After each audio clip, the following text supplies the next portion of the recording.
your history isn't as good as ours now. Of course it is. Like what? 13 league titles. No. Most doubles in the league, or joint most doubles. It's not really history, is it? Of course it's history. Any trebles in there? No trebles. Any Invincibles in yours? Any centurions? Any Invincibles in yours? Any formidables? Any Invincibles in yours? I'd rather have Phil Foden in my team than Bukayo Saka. 3, 2, 1.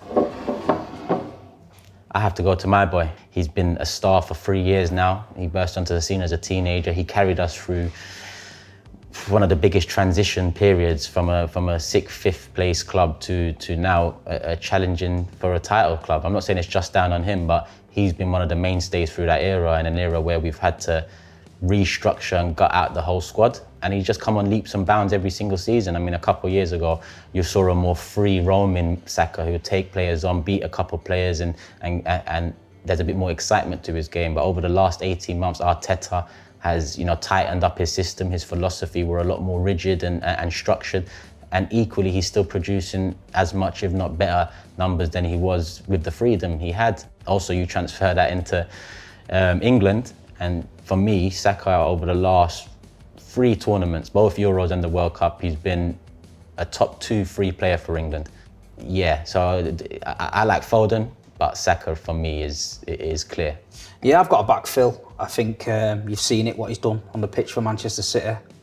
Big goals, derby games, Real Madrid, Bernabeu. He's scoring them goals. I feel like the pathway through Manchester City was a lot harder. So Riyad Mahrez, Bernardo Silva, all these players, Kevin De Bruyne sometimes out wide, playing ahead of him. He's had to be patient and bide his time. Do you think that's harder than being chucked in, though, at a team that's underperforming with the fan base we had a few years ago? I mean, look how toxic it was. I don't think he's got anyone putting his position under threat at Arsenal. And I feel like you've said all them good things about Saka, and he's a great player. But everything you've said is this with England, ended in 0 trophies. This with Arsenal, ended in 0 trophies. I feel like at the end of the season, when you're relying on Arsenal not to slip up, the other year you even admitted it, you bottled it. Mm-hmm. That's when your Saka has to step up and do it. For me, you're going to back your boy, I'm going to back my boy. Phil Foden, what he's done last season, player of the year and stuff like that. And for England, he didn't do it, but a lot of players didn't do it for England. They're all pigeonholed in different positions. He's trying to find his thing. So England, for me, is not the argument. But when it comes to Manchester City Football Club and it comes to delivering, you can rely on Phil Foden to get the job done. And at the minute, I just think with Bukayo, he seems to be great when it's all going great. But when the going gets tough, Bukayo gets going. The problem is that our De Bruyne, our Haaland over the years has been Saka, which is not fair. That's a joke to say. But Foden could come in under the radar because these men are the limelight. Gundogan will take the lead. De Bruyne will take the game by the scruff of the neck. Haaland will bag a goal, even though he's only had 3 touches. So Foden could come in under the radar in that sense. Saka couldn't. Saka was the man. He was that guy for Arsenal. Saka can come in at Arsenal and drop a 6, 5, 7 out of 10 and still keep his place. Phil Foden comes in at Manchester City, drops 1, 6 out of 10. He's nowhere near the first team for 3 or 4 games. Yeah. That's the difference. I feel like if Arsenal had somebody behind him with a bit of hunger who was thinking, I'm going to take Bukayo's shirt, I think it would make him a better player. Arsenal are a bigger club than Manchester City. 3, 2, 1. What are you doing, Steve? Well, you're living in the past, innit? It's not the History Channel, this now. You know what I mean? You've got to look at the future. You've got to look at what's going on now. Why are Arsenal bigger than Man City? Tell me why. Well, you've dismissed the main reason. History makes a club the size they are. We've done what we've needed to do. All these achievements you have in the last few years they are already history, but they'll become part of history. Would you like someone in 50 years saying, that's just history, it doesn't matter now? But your history isn't as good as ours now. Of course it is. Like what? 13 league titles. No. Most doubles in the league, or joint most doubles. It's not really history, is it? Of course it's history. Any trebles in there? No trebles. Any Invincibles in yours? Any centurions? Any Invincibles in yours? Any formidables? Any Invincibles in yours? You won the Premier League, Invincible. Yep. It's the only thing. You're telling me you're a big club. Yep. It's the only thing you're hitting me with. We're the 3rd biggest. It's the only thing you're hitting me with. I told you 13 league titles. 3rd most in the country. Joint most doubles. 3rd most. Joint most doubles in the league. The unique things in English football now, yeah? Things that you look at a team and go, that is unique. Manchester United, Alex Ferguson, yeah? Trebles. Arsene Wenger, Invincibles. Man City have got 3 or 4 already. We've won more Premier Leagues than you, yeah? We've won 4 in a row. It's never been done in English football history. We've got 100 points. It's never been done in English football history. We won the treble. We won 5 trophies in the season. Okay, you might sell more shirts than us in Singapore, Taiwan, but at the end of the day, when it comes to football clubs now, Manchester City are bigger.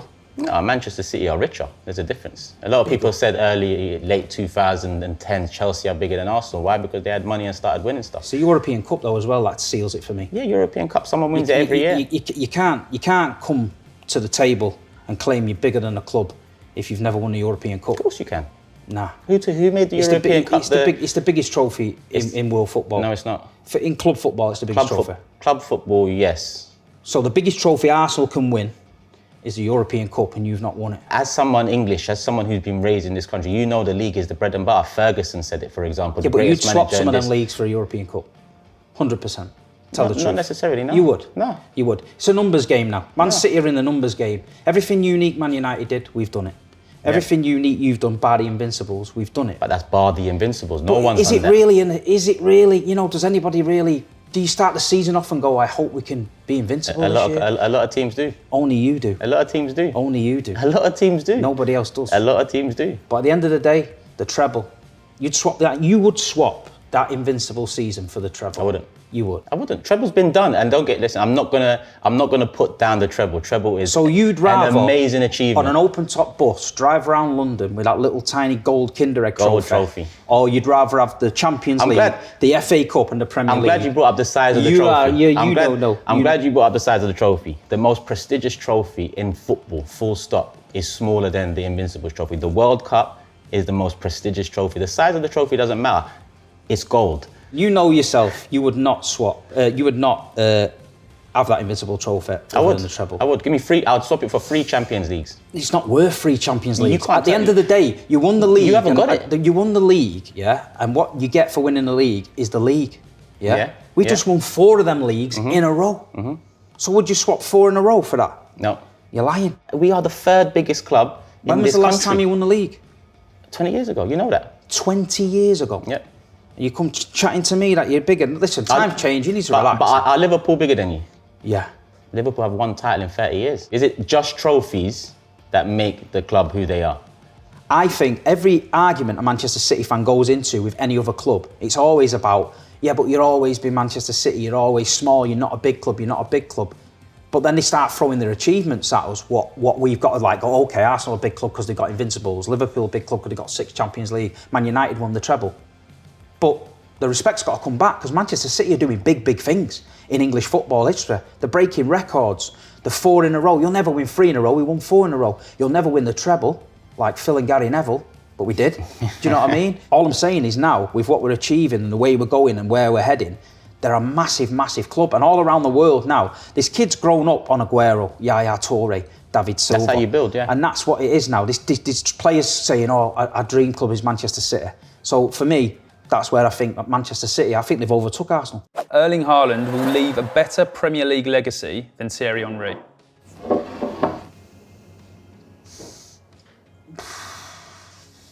Steve.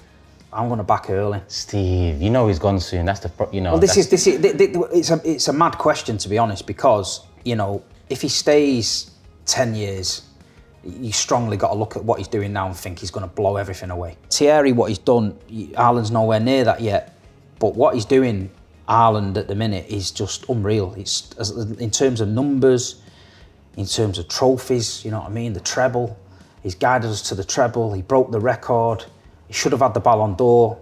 So it's a question where we don't know how long Erling stays. If he goes Real Madrid next year or someone and he's not done it, but if he stays 10 years at Man City and they make him happy, and I think he can do it. Generational talent. Yeah. And if he does stay, he has the potential to be the best striker ever in this league. The problem is Henry's the best player in the league. And when you talk about player, it comes down to more than just 1 or 2 attributes in terms of whether it's goal scoring or whether it's playmaking, depending on what part of the pitch you're on. Henry came with the GNA, which everyone tends to like in this modern day, but he also came with the va-va-voom. He also came with that culture, that that the arrogance that, you know, the league looked at the time. I remember commentators, I remember media, like, who's this guy? Who does he think he is? Looking at the ref like that, talking down to people. He looks like he's angry, he's sad all the time, sulking. Look at the legacy he's left off the back of it. Vavavum's even in the Oxford Dictionary. He's changed the English language on the football pitch. How? How did he manage that? So for me, Henry, golden boots, back-to-back most golden boots. Listen, if Henry does stay, I mean, if Haaland does stay, you are right. If Haaland stays, how many golden boots did he get? 4, 5, let's say 4. Yeah, just off the top. And listen, before you say it, Steve, if Haaland stays another 2 years, he's got 4. Yeah. Without a doubt. He's the best goal scorer in this league. That's why I went there, because you know it's a time game with Haaland. I feel like he does it. And you said about Henry being Vavavoom and all that. Big Earl's the same. He's just brought this X factor to the Premier League. He's doing yoga in the mountains one minute. He's fishing in Iceland. Then he's in Marbella. He turns up in the season. He's dunking hat tricks against Man United. He's got ex-players calling him a League 2 striker. You know what I mean? They're saying Man City are a worse team without him, and then he goes and breaks the Premier League goal scoring record, which is his job to score goals, and wins the treble. And then someone compares him to a League 2 striker, so that's unique. Roy Keane there. Now listen, Haaland, if he stays 2 more years, he'll match up golden boots. If he stays 10 more years, he's the greatest goal scorer this league. I honestly believe he beats Shearer's record with ease if he stays that amount of time in England. And then maybe there's more of an argument, but there's no argument about Shearer being better than Henry now, even though Shearer's clear and whoever else is above him in goals, because Henry was more than that. In world football, since I've been alive anyway, I don't know, prior to in the 80s and 70s, only 2 players have got 20 goals and 20 assists in one league season, Lionel Messi and Thierry Henry. So as much as, yes, goal scoring was the thing he was most renowned for, he was also someone that could lay it off, someone that had that part of his game too. So I just think all round, like I said, Henry is the greatest football player this league has seen. Arsenal will win the Premier League this season. 3, 2, 1.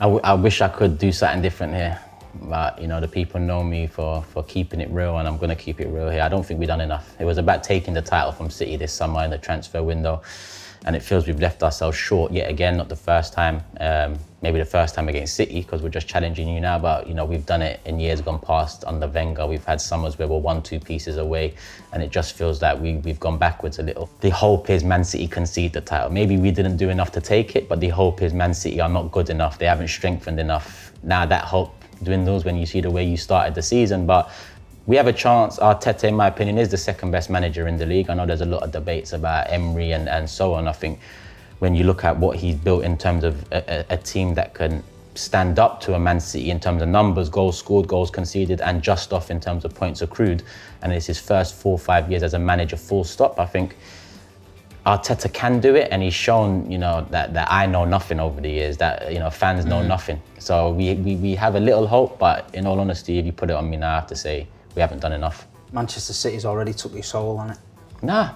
They've took your soul. Cronkies have took my soul. There's a few games in, you've strengthened your goalkeeping position, you've bought in Calafiore, Marino, Raheem Sterling, and you're still short. But we're so good and Pep's so good that he has that effect where a team can start a season, get a draw, and everyone goes, we're not going to win a league. Yeah. And that's what the thing is. I think it's Manchester City will drop points. I do. I feel like Manchester City will have sticky parts of the season where things won't go our way. It's just natural. That's what happens with City. But I've always said it to you, if Manchester City get to that last 10 games and they're within touching distance, that's when we turn into overdrive. It's too early in the season yet. It's too early in the season, and like you say, I'm going to back City all day long. I'd be stupid not to, but I feel like Arsenal have got a say in it. And listen, I wish I still had that football fan in me in terms of that hope, that belief, where you don't need to worry about what's going on off the pitch. The reason I've gone this way, because you're right, as an Arsenal fan, I should be here. The reason I'm here is because of our ownership. Yes, we've added bodies in, but we all know that we needed a bit of conviction up top. We even saw that in recent games. Roll the dice rather than not roll it. That's something I can't excuse. You know, this club has done that many times before. There's no divine right. We could have signed an Isak this summer and still finished second behind you. But at least then you know this club was serious about actually going to take it off you. All right, we would have failed, but we tried and we go again.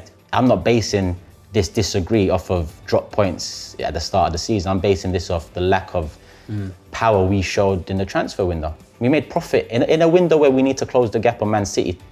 We made a profit, Steve. That just shows what this ownership's about. So I should be there, but I can't be there with this ownership because I'm nervous that the same way they dragged Wenger's name through the mud, they will do the same to Arteta if he lets them. Peak Cesc Fabregas was better than peak Kevin De Bruyne.